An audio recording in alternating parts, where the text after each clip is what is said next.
Hey guys, Brandon here again. This is NCO Level 1 Education course. This is our final module, Module 4, Teaching the Upper Body, Push and Pull. So real quick, just some terminology that we'll use covering the push and pull here. So we're talking about shoulder blades or your scapula here. So retraction means pulling them towards the center line of our body, towards my spine, squeezing them together, just straight together, no other movement. Protraction is going to mean spreading them apart, pulling them pretty much straight out towards your outer edge of your shoulder here. Big wide push. Elevation would be kind of like a shrug, just pulling them straight up. Depression is pulling them down, but they're going to go down and back. They don't go straight down. So it'll be kind of down and back in this kind of triangle you see here. And then upward rotation, which will be as if we're going up overhead or throwing anything like that, throwing a punch, will be they rotate up and out. So they elevate, but they also rotate kind of out this way as you do that. So those are kind of the main things that'll happen with your shoulder blade or your scapula, which are important to know. So what is an upper body push? It's any type of movement where the primary muscles involved are the pecs, shoulders, and triceps. This can be upward like overhead press, horizontal like a push-up or bench, downward as in dips or any angle in between. It's a foundational movement pattern, a key developer of upper body strength for a variety of life and job tasks, and is an important component of good shoulder integrity and health. So good push mechanics, what is that going to look like? Again, as with like the squat, the hinge presentation, technical pillars should look the same for everyone. However, arm length, forearm length, different body shapes are going to look slightly different, but they should be performing the same key actions in any upper body push mechanism. Poor pushing and pulling mechanics can compromise the health of your shoulder and lead to serious long-term or short-term injury risks. So making sure that we're pushing and pulling correctly can go a long way towards avoiding shoulder problems and keeping everyone healthy.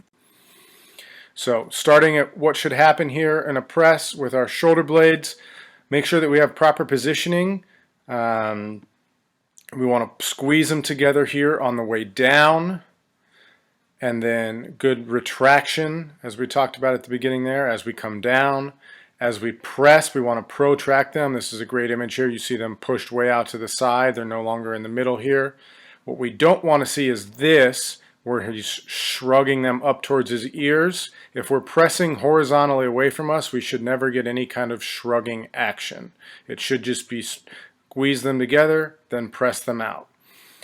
They should move along the rib cage in the direction that we're pushing or pulling. So if I'm pulling, they come back together, retract here. If I'm pressing away from me, they move towards my hands. Bench press is an exception here because they're going to be pinned underneath you on the bench and there's not much room for them to move, but everything else they should always move. And like I said, don't let this shrug happen. These two patterns, if we're horizontally pressing or pulling, is what we want to see. So with a push-up, I won't spend too long here. I know you guys know push-up pretty well. The big thing is try to create a neutral pelvis position and maintain that throughout this exercise. So notice his hips really aren't sagging super low. We want to maintain a nice neutral and solid posture all the way heel to shoulder. Hands should be slightly outside shoulders, about a 45-degree angle with the elbow, not elbows flared way out. Shoulder blades should protract or reach out to the sides at the top and then retract, squeeze together as we come down to the bottom. Head should stay neutral and, like I said, straight line with the rest of the body. Overhead press, again, create a nice neutral pelvis position and maintain that throughout the exercise. What that does is helps create a good stable position for you to press from. If you're not real stable here, you're going to see a lot of leaning back and kind of insecurity or lack of stability in your soldiers pressing. So make sure they've got a good neutral pelvis and tight core to start. You want to have, when we start, wrist stacked right over the elbow, shoulder blades pulled back just a little bit, and core braced. You want to finish by reaching that bar up over your head, as you see Andrew do in this picture in the video here.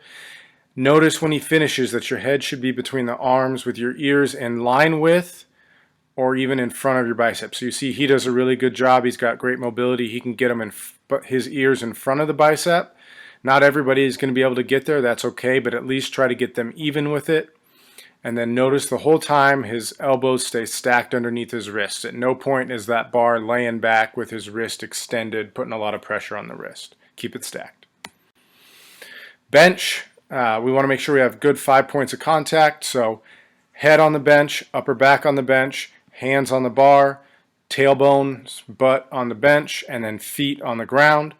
Feet should be slightly behind your knees, as you see here with Nick. Actively driving into the ground. We shouldn't see feet flailing all over the place. You should feel your glutes squeeze and really drive through the floor. Use the floor to help you press. Starting position, you should have full body tension, hands directly in line with your shoulders, and the middle bottom, and then the bar kind of over that middle bottom of your chest. Or that's where, I'm sorry. The bar should be over the top of your shoulders here at the start, and then as you lower down, it comes down to the middle bottom of the chest. Always drive the bar up and back as we press. So you notice from the side here, I'll let this video run just a little bit longer. As he presses, he comes down to the bottom and then he's pressing back up this way just a little bit. Common technique issues and how to fix them in horizontal pressing. So push-ups here. Problem 1, poor body alignment or pelvic positioning, so you can see that here in the start. Make sure that we're getting a nice neutral pelvis and bracing so we keep that nice straight line. Here, protracted or elevated shoulders. Make sure that the hands are in a good position so that you saw in that previous one, it'll come back around here in a sec. His hands are in the wrong position here, so his shoulders are super high, shoulder blades kind of flared up. Move those hands a little closer so you're more of an arrow shape, not a T when pressing. With overhead press, one common thing is too much lumbar extension, so extension through that back. We want to avoid that. Remember, reinforce proper pelvic positioning and bracing, and not looking up at the bar, but pressing your head through the bar as I finish. Elbows in line with the biceps.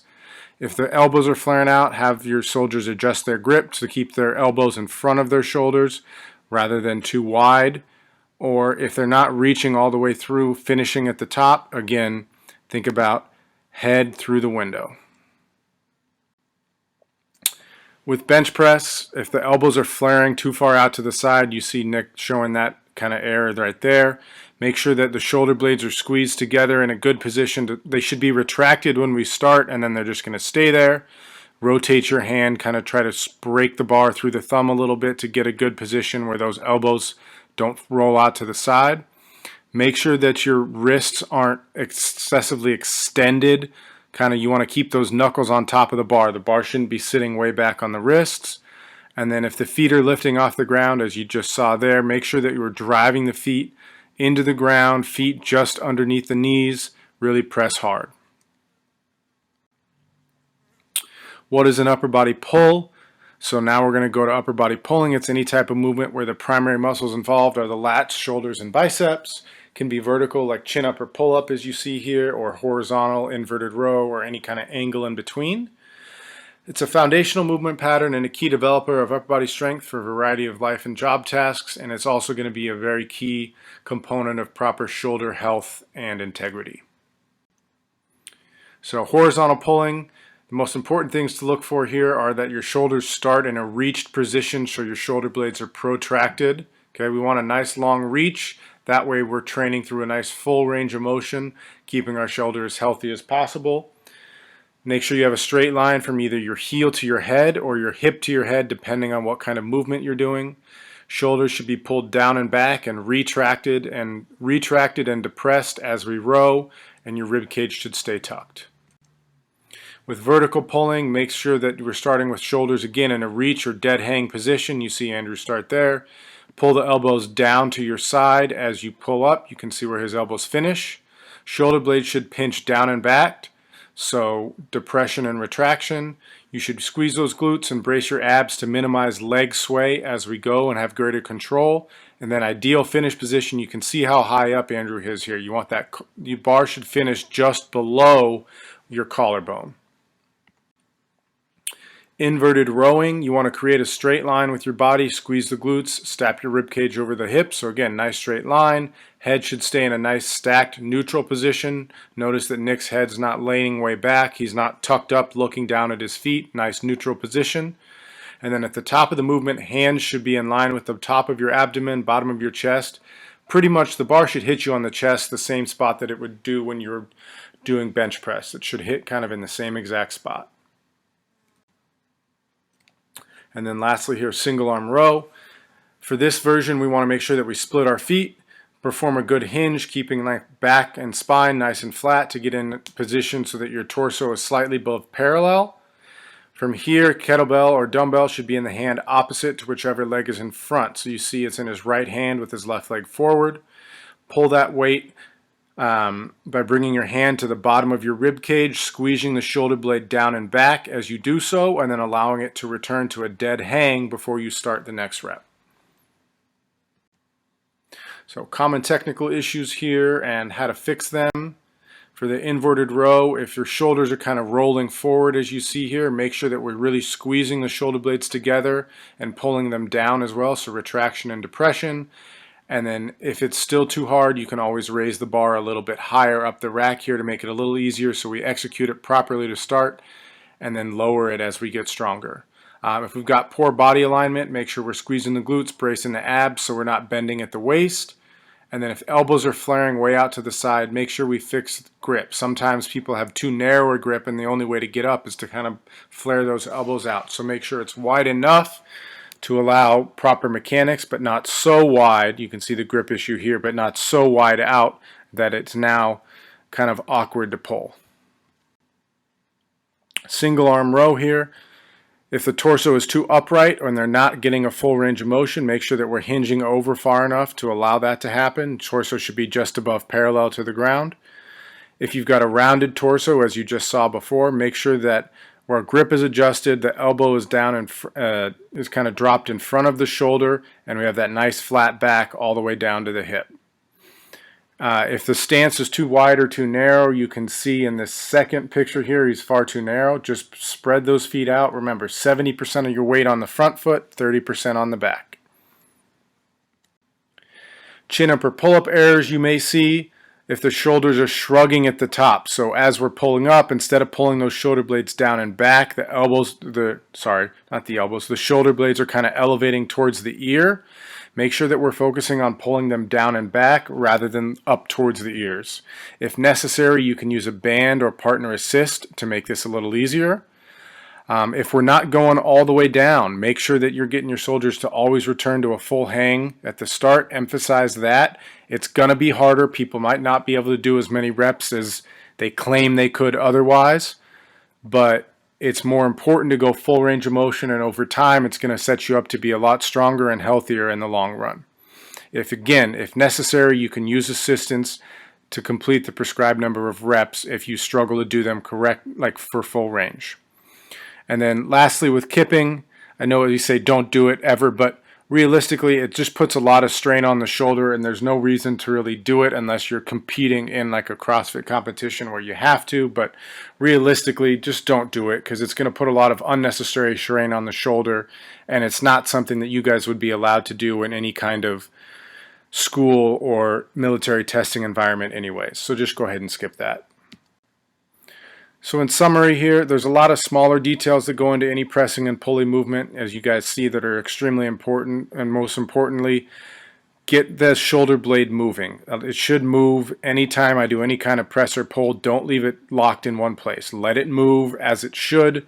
You'll see a lot healthier shoulders, both for yourself and your soldiers, because of that, as well as a lot stronger shoulders. When we're teaching proper scapular movement, make sure to start with more regressed variations, so dumbbell row and push-up, before you progress to chin-up bench press. These two here just allow people to really feel that shoulder blade move so much easier than some of the harder variations. And then lastly, some of you may have heard stuff like, oh, you should pull twice as many times as you push, this, that, or the other. There's not really a magic ratio, but if you're benching multiple times a week and you're not really doing any pulling, that's more than likely going to lead to some shoulder pain. So make sure that if you're benching twice a week, you should be pulling twice a week. And not only pulling, but if you're benching heavy, you should be pulling heavy. If it's lighter bench, maybe a little bit lighter pulling, but make sure that you're getting at least equal pulling, okay, so that way we have a good balance front to back, and your shoulder can get strengthened from both sides and stay healthy. That concludes Module 4, and that concludes our Level 1 education. If you guys have any questions at all, please feel free to reach out to us. You should be able to find our emails around. You can also reach out through the TeamBuilder app. And if you have questions you'd like to chat in person, remember that our office is in HHC's training room, upstairs there in the far corner, just behind Sergeant Dittmar's desk, if anybody knows where that is. But feel free to stop by if you have any questions or send us a message. Thanks, guys.